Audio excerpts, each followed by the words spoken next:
So do you think you're going to pass this on to your children, and will your children pass this on to their children, or do you think, or do you hope that it stops with you?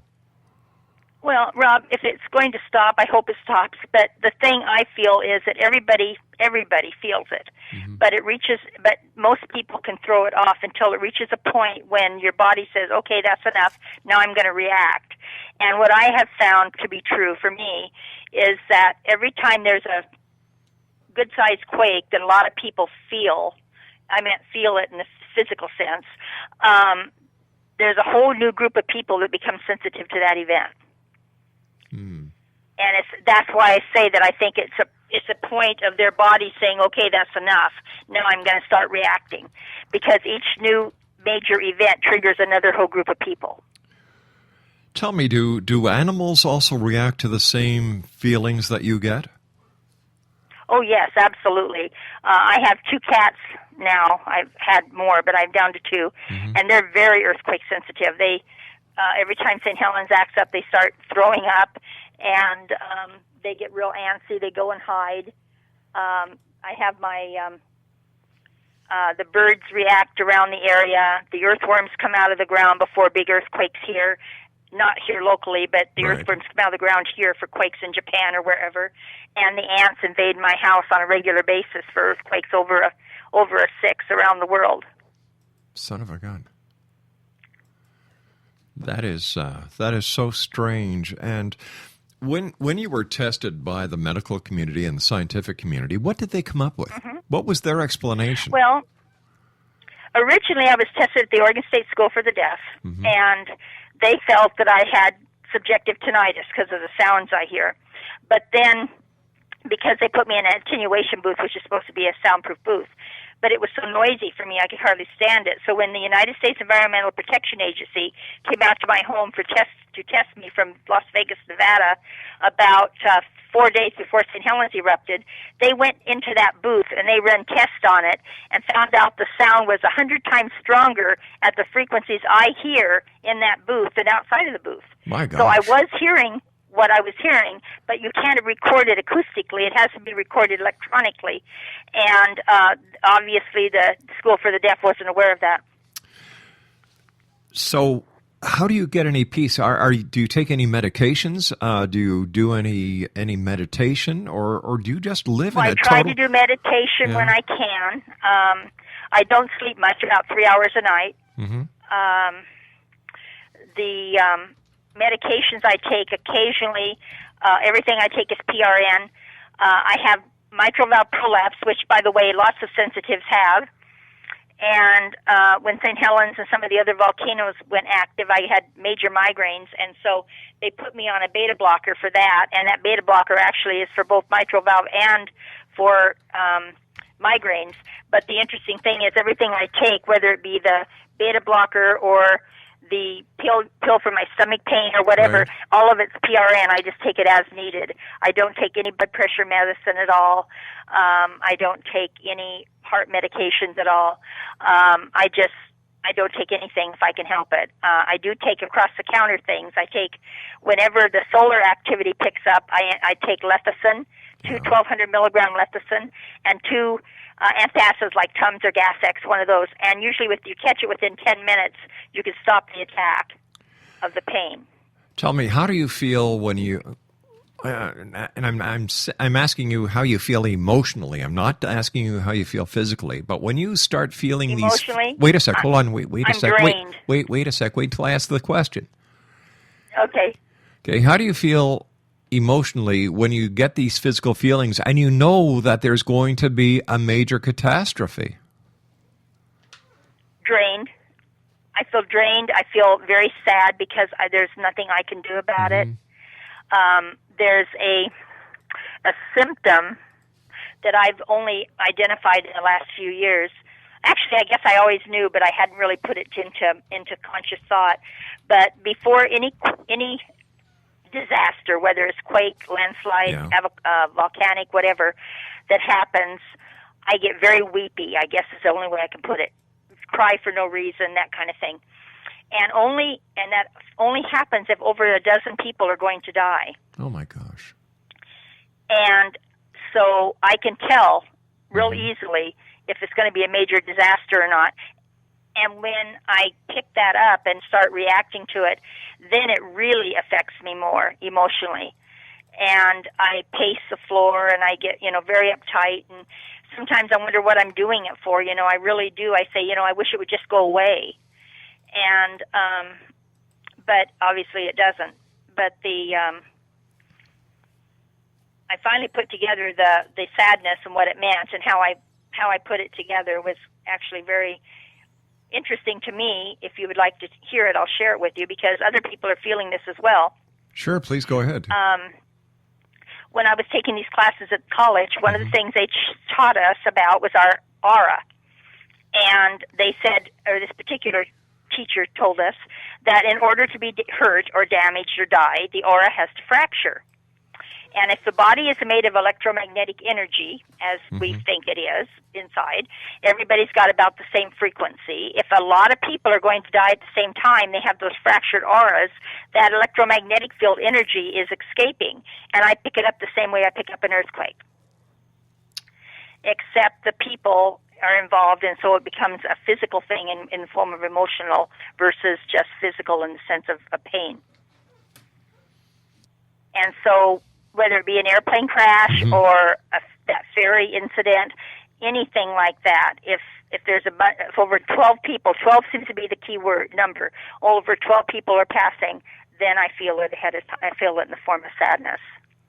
Unless it's a family member or close, or a very, very important person. Usually, it doesn't take more than about 4 people.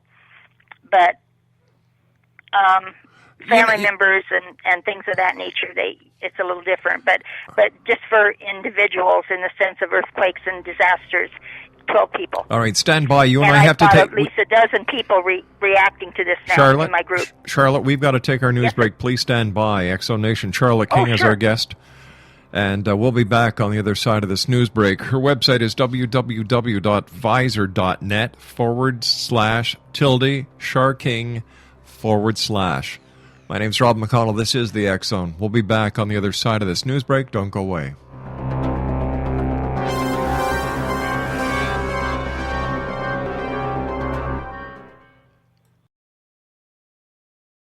Are you considering calling a psychic to read your situation?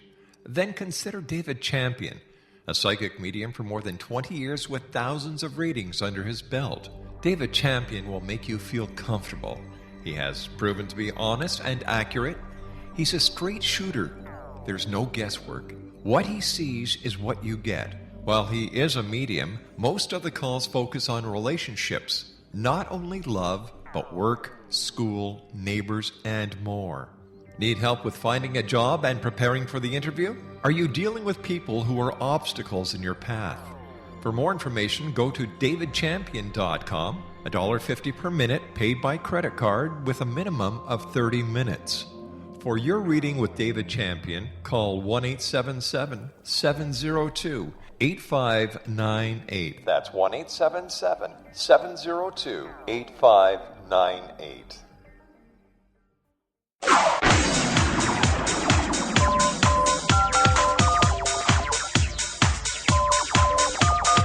Now you can dial in to listen to the X Zone radio show from anywhere in the world with Rob McConnell 24/7, 365 by dialing 213-401-0080. That's 213-401-0080. If you have a mobile phone or landline, the X Zone radio show with Rob McConnell is now at your beck and call at 213-401-0080. That's 213-401-0080, 24/7, 365.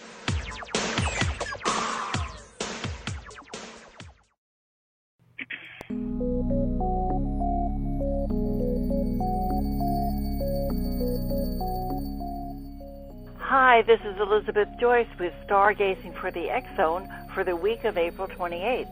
The sun will look like a ring of fire above some remote parts of the southern hemisphere on Tuesday during a solar eclipse, but most people around the world won't get a chance to see it. Whereas lunar eclipses occur when there's a full moon, the solar eclipse only happens during a new moon. Half the world saw the blood moon lunar eclipse during the full moon of April 15th. Tuesday's eclipse will occur when the moon is closest to its farthest distance from the Earth, making it too small to cover the sun completely. The resulting effect looks like a ring of fire called an annulus, and that appears as a silhouette around the moon. Remember, when there's a new moon, there's no moon at all. The worldly application of a Taurus solar eclipse is to help you get in touch with your core values. It blocks out personal ego desires to go right to what your inner spirit wants to manifest. The opportunity is to bring higher values and greater beauty into your life now. The new moon and solar eclipse on Tuesday may send the world into a mild tizzy. Watch North Korea and the Ukraine for major upsets with governments. But you will get another opportunity to consolidate whatever advantages you have gained over the past few months. A Taurus new moon is excellent for putting practical effort into your needs and desires. Health and wellness options get a boost early in the week, perhaps prompting you to consider a new diet or exercise routine. There's also positive news on the work front, as changes can mean a boost in earnings or a promotion. If you've been applying for a new job, you may get some good news. Later, Venus glides into Aries, which brings romance and pleasure. Look, your love life is looking much livelier. Enjoy a few social outings. It might help take your mind off some more stressful matters. Perhaps you want to make some changes in your home, new furniture, paint, whatever. Whatever comes your way, you'll probably put a lot of energy into it, so focus and accomplish what you want. Because there's lots of planets in unmovable signs, Taurus and Scorpio, as May opens on Thursday, be careful of stubborn my way or the highway thinking. Warrior Mars is still retrograde until May 19th. Consider what is dead in your life and needs to be released. Know that your highest path is shown if you go into your inner self to seek direction. Continue with hard work early in the week, and then make time for a variety of fun as the month of April ends under a Gemini moon. Gemini wants to keep things on the move, talk to a lot of people, and does not get bogged down in any one thing. Enjoy May Day and the Kentucky Derby on Sunday. Time to plan for some summer fun.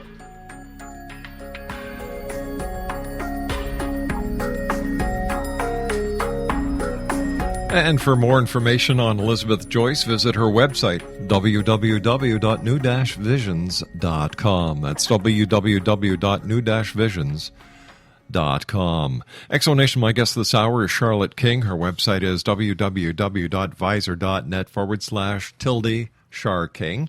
And I guess we can call you the human earthquake machine.